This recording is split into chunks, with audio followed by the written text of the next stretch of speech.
How does that go? Welcome back from lunch, everyone.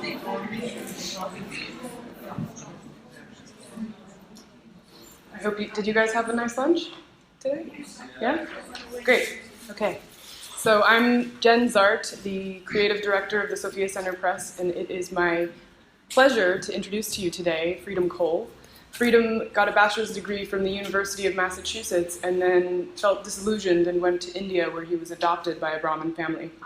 And he spent 17 years learning Vedic astrology and philosophy, and he is now going to be pursuing his PhD in psychology. So welcome, Freedom.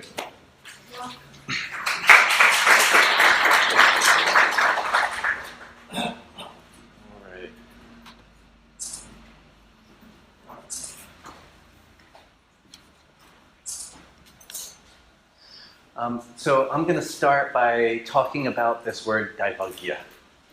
And daivagya is composed of two words, daiva and gya. Daiva is a very interesting word. It's the adjective form of deva, and deva means God, or relatively so. There's a very different concept of God in the Hindu realm, but as we'll see in a little bit. So daiva means God or gods, and daiva means that which is of the gods, and it's translated as destiny or fate. So fate is that which is of the gods, and gya means to know. So daivagya means a destiny knower. This is a classical term for an astrologer in India. It's first seen in a text from the 4th century, a dictionary that has synonyms, has 8 or 9 synonyms for an astrologer. So we can see in this term that as an astrologer being called a daivagya, there's an implicit understanding that the planets are these devas who are giving us our destiny. So rituals to the devas, why and when? We can look at the various texts and they tell us why they're doing these rituals. The Gita, which is a generally accepted text, says, in the world of men desiring success in actions, they worship the devas, and quickly success born from ritual actions is accomplished. The key here is men or women desiring success in actions. It's not talking about spirituality, it's talking about being successful in the world.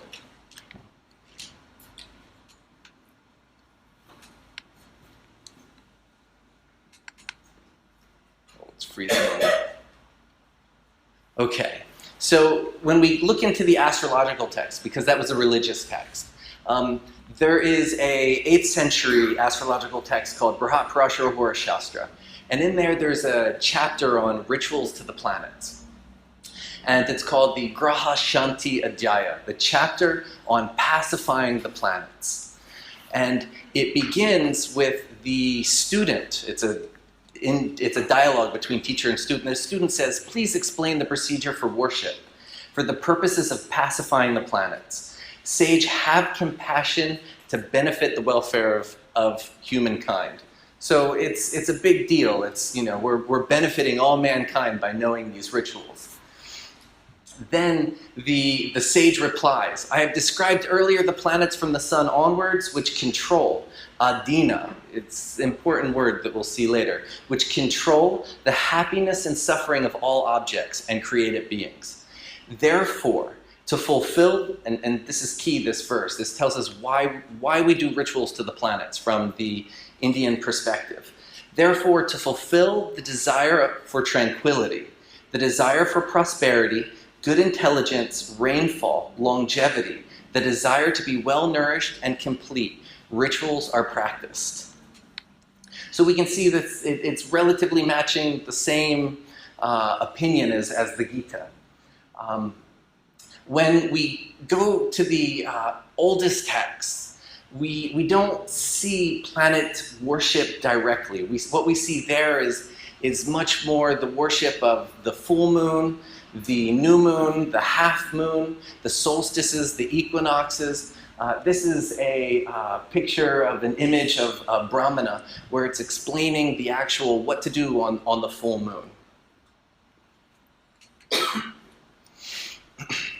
Then we begin seeing the worship of the planets becoming a regular part of Vedic practice. And one of the main prayers is a prayer called the Navagraha Sutram. And looking at this sutram, it gives us a clue to how they were looking at planet worship. And the Navagraha Sutram, it starts with the Surya Gayatri. Most people have heard the Surya Gayatri, Om Bhur Bhuva Swaha. It starts with this mantra, and then it goes and it gives 3 mantras for each of the planets. Now, these 3 mantras come from a Vedic perspective. There's 3 realms. And when we look at the oldest Vedic philosophy, there's a concept that Prajapati, or God at that time period, breaks himself into 3 for each realm. On the earth realm, on the antariksha, in the sky realm, and then in the above, in the higher realms. And in those texts, it's divided into Agni, the fire that humans deal with, the wind, or Vayu, and the sun in the highest realms. And we can see there's a lot of similarity between this breakdown and the Mesopotamian breakdown of Ea, Enlil, and Anu, where Ea being the earth plane, Enlil being the wind, and Anu being this highest heavens. So, and then we see in a 6th century text where Yaska, he's one of the oldest actual humans that we see, in somebody who's like named and we know he's a historical figure, actually speaking to us. And he tells us that the deities, they take their names based upon their functions. And so it's the same deity, it's one deity, but depending on the function, it's changing and taking a different form. So we see this same concept going into the Navagraha Suttam, where they give us 3 different levels of the planets. It first gives us the actual planet itself, then it gives us the Adi Devata, the next level up, and then the Pratyadi Devata in its highest form, what that planet is representing. And I could talk for the whole 20 minutes just on this and the information we can learn just from looking at these names and the concepts.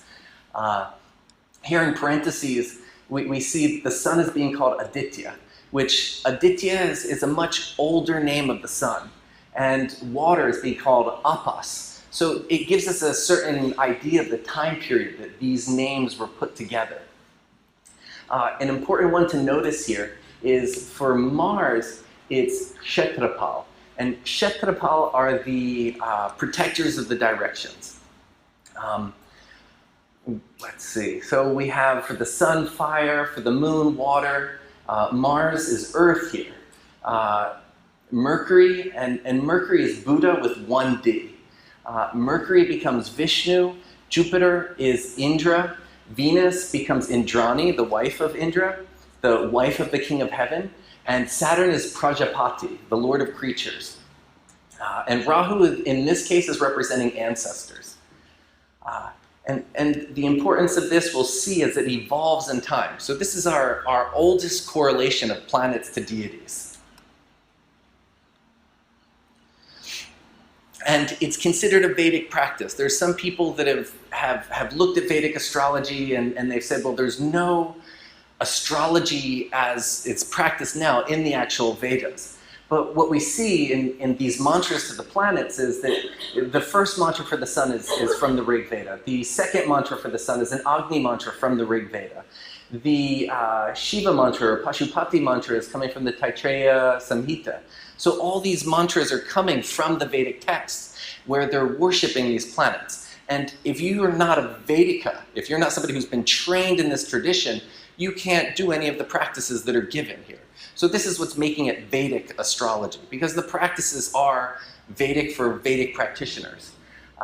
All the mantras are very common mantras. And the Jupiter mantra, it's found in 45 different places in different Vedic texts.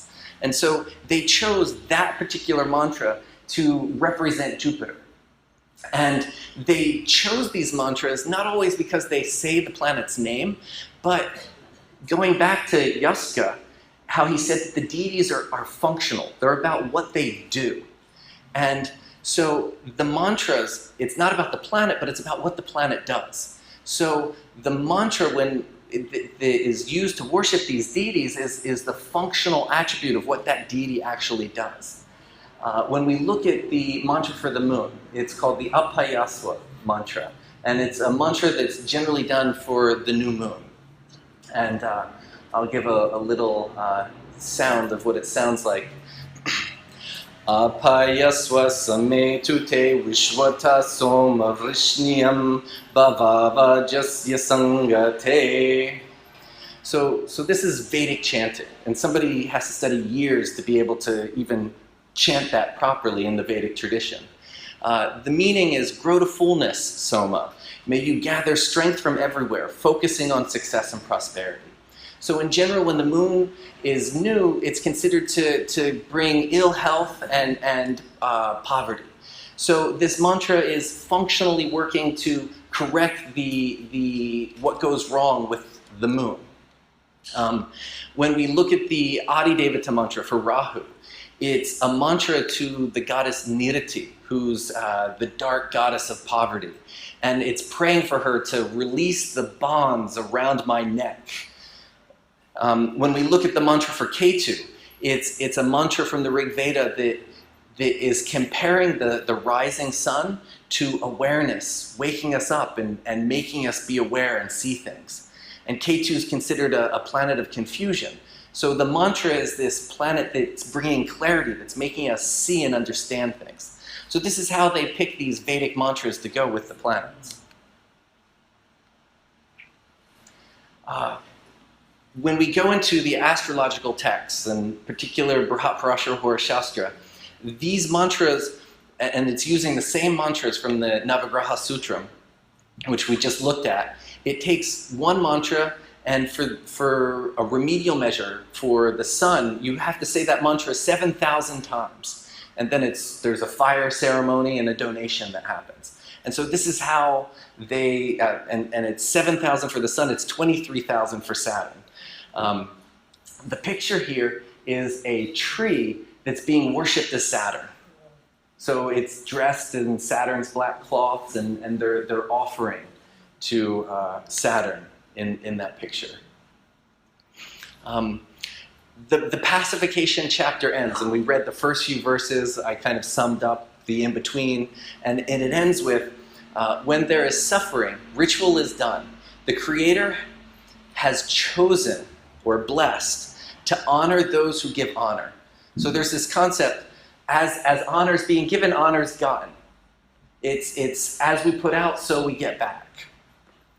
Humans are subject, adina, that same word in the beginning, to the accumulation of prosperity or falling into ruin based upon the planets. Therefore, beings honor them with rituals. So we're getting a lot of insight into their concept of what they're looking to worship these planets for. And notice there's no planetary worship for enlightenment or anything of that nature. It's in India, when somebody becomes a monk or a nun, they're not supposed to do planetary worship because you're headed to the spiritual realms. So this is particularly for world prosperity and success. So we looked at the Vedic correlations. When we look later, in the Greek traditions, there was an overthrow of the old gods, but in the Vedic tradition, what happens is that particular deities in the Vedic texts, they get developed out and they have their whole religion developed around them. So there's no overthrow, it's just that god all of a sudden becomes more important. And so here, this is a Vishnu correlation to the planets, and Vishnu has all these different incarnations. So the Vaishnavites, they, instead of worshiping the old Vedic deities, they start worshiping the forms of Vishnu that are associated with the planets. When we look at the astrological texts, Brihat Shastra is one written BPHS that is written in the 8th century. And we can see he's using Agni, water, but he says Ambu. And Ambu is a much later term. So we can see just a different, even though he's using the same deity, he's using a different term for it.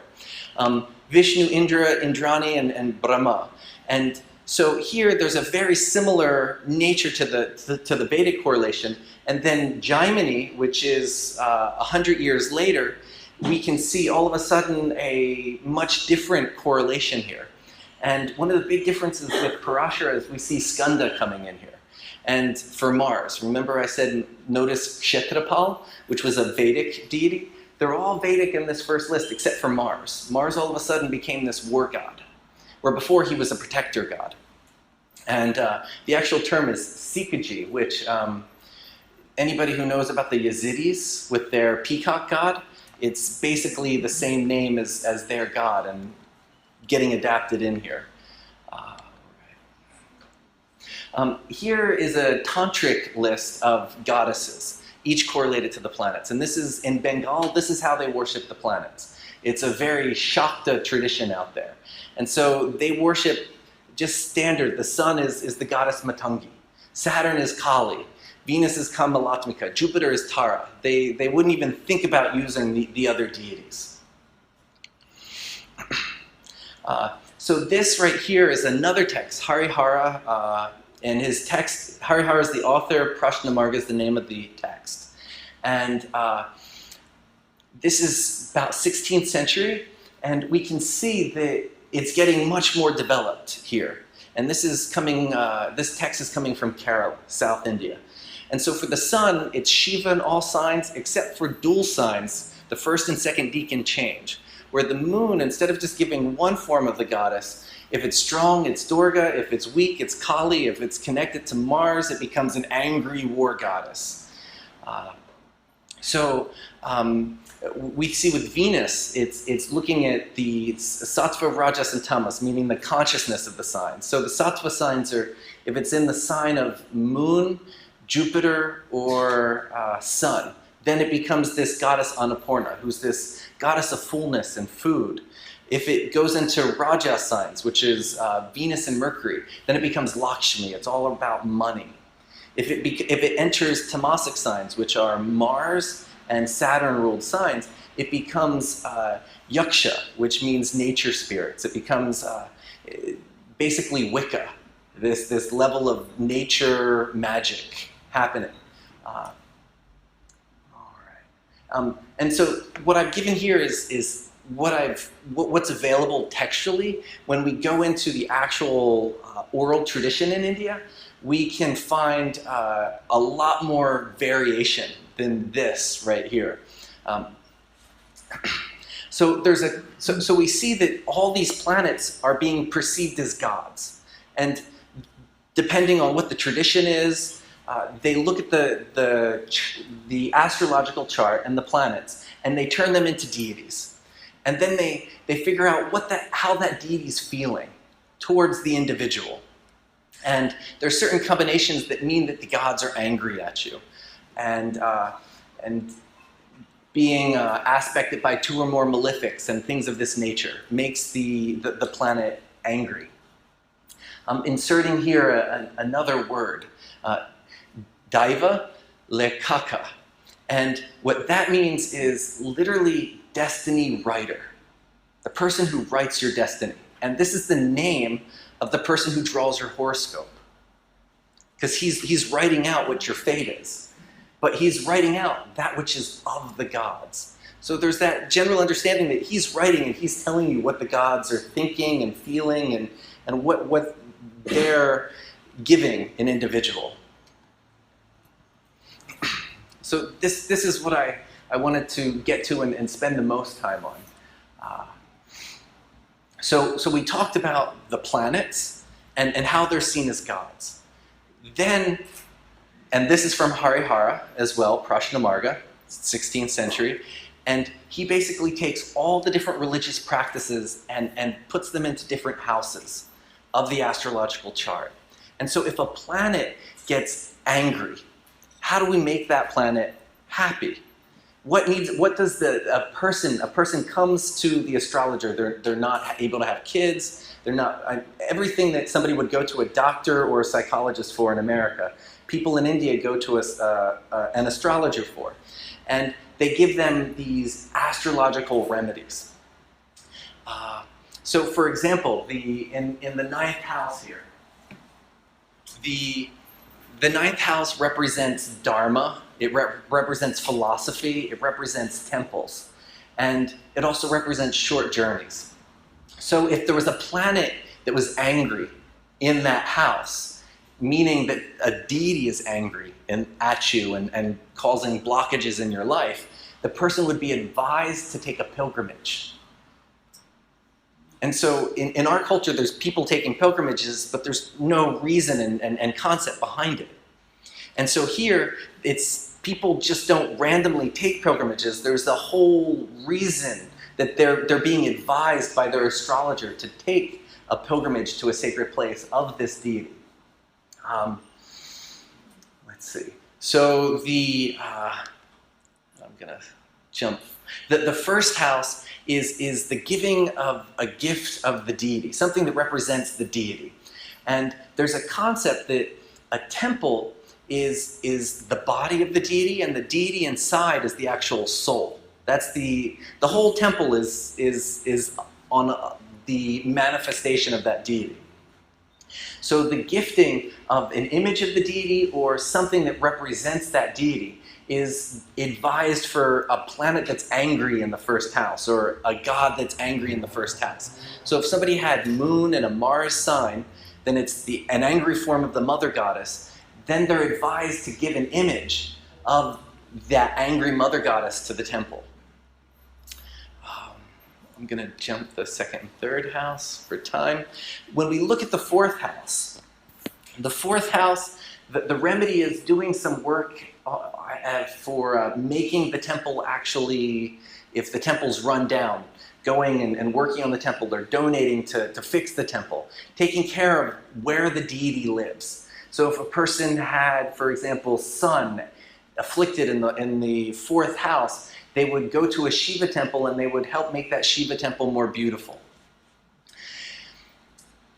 There's a thing called Deva Prashna, which is deity horary. And deity horary, divine horary, is done in India, and I have all these pictures. You can see there's cameras there and people listening to what happens in these horaries on the news. Certain temples at particular times, they do a horary chart, and they read, is the deity in the temple happy?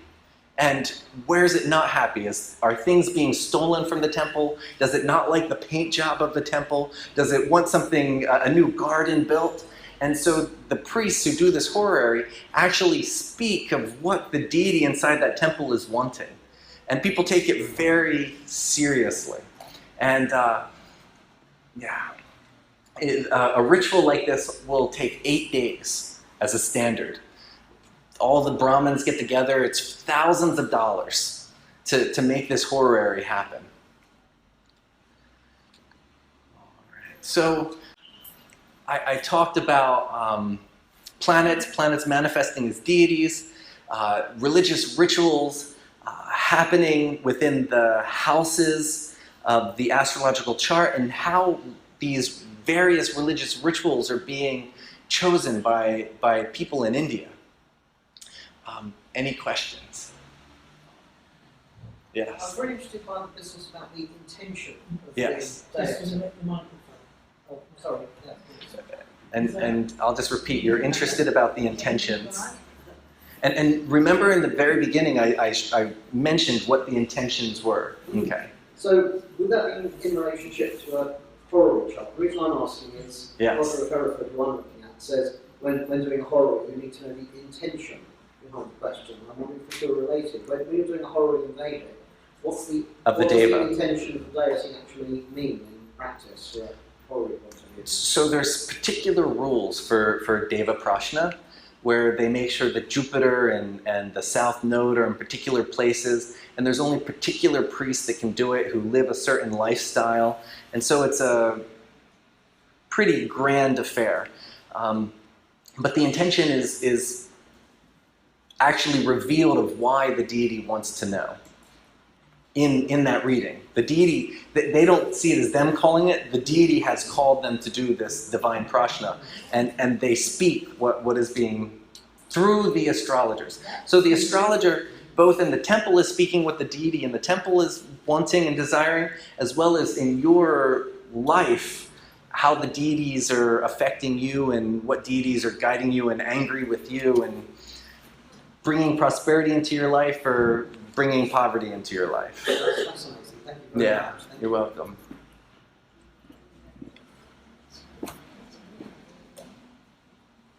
Yes, thank you for an amazingly good presentation.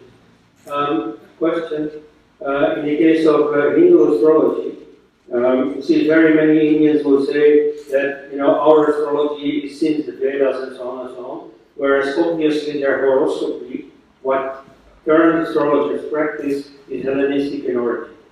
It has many Greek loan words and so on. It has many techniques that have disappeared in Europe but that existed in Babylonia and so on, and that have gone to India. Now, you apparently have new information about that. You say, how do you see that, that astrological spirit that existed since Vedic times, like with the 28 lunar houses and so on, and then the Hellenistic horoscopy, or do you have a different theory about that? I don't, and we can get into different theories. I'm not a fan of the Indian astrology coming from the Hellenistic astrology, really because there was such interaction between Babylon and India back from 3000 BC forward. There was intermarrying between the Indus Valley and Mesopotamia from 3000 BC, trade exchange. If you actually look at the Vedic texts, there's so much, and I just tried to show like a little piece where there's an overlap of religious belief, but there's such huge sharing that we see in the Vedic texts and the Mesopotamian religion and interaction, that why would there be all that interaction for thousands of years and then India have to wait till the 2nd century AD to have Greeks bring a text to India, when the Greeks were trading with India pre-Alexander? So the logic doesn't, so I think, and if we look at the math actually tells us a lot more.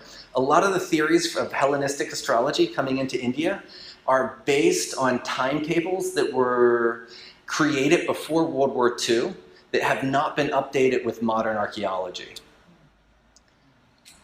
Does that answer? Yeah.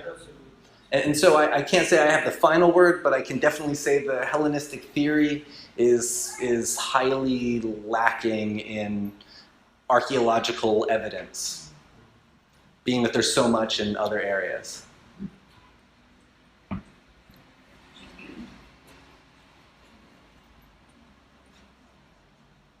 Thank you. I just wanted to follow up with this. Even if there's a Greek contribution, there's no necessity that Indian astrology remains absolutely the same. I agree. 100%. 100%. Yeah, there's a very strong possibility that there's something happening in Vedic tradition which gets readapted. And we see this in India, and you'll see it from me later, it continues on until today. Yeah. And just speaking to that, there's a lot of references to 12 signs or 12 forms of the sun in the Vedas. A lot of people in India believe the Babylonians actually adopted, but there was a constant going back and forth. And it's a different lecture, the evolution, but there was definitely an evolution that happened. Hi, that's Yes. brilliant talk. I just wanted to know if it's possible to get hold of a translation of the Nahagara Sutta. If you Google it, Yeah. it's one of the standard practices done. So, yeah. An actual translation. You can definitely find the mantras themselves. The translation of them, I have. I mean, I can. If you email me, you can maybe inspire me to put them online. My translations. No, okay, Yeah. maybe I haven't heard, but approximately when did the Sanskrit text start to talk about the planets? That gets to be a big debate. They call Jupiter Brihaspati, and Brihaspati was in the earliest texts. And so the debate is did Brihaspati always mean Jupiter, or did it later become the same as Jupiter? And I'll repeat that there really hasn't been any good scholarly work on that since World War II. There was a huge amount of Vedic work and writing and translation happening, and most of it was German. And after World War II, there has not been anything done. So all the translations that are done at the moment are really within the context of the mindset of the 1800s. Yes, but no, I don't understand. When, well, you talk about which time is it?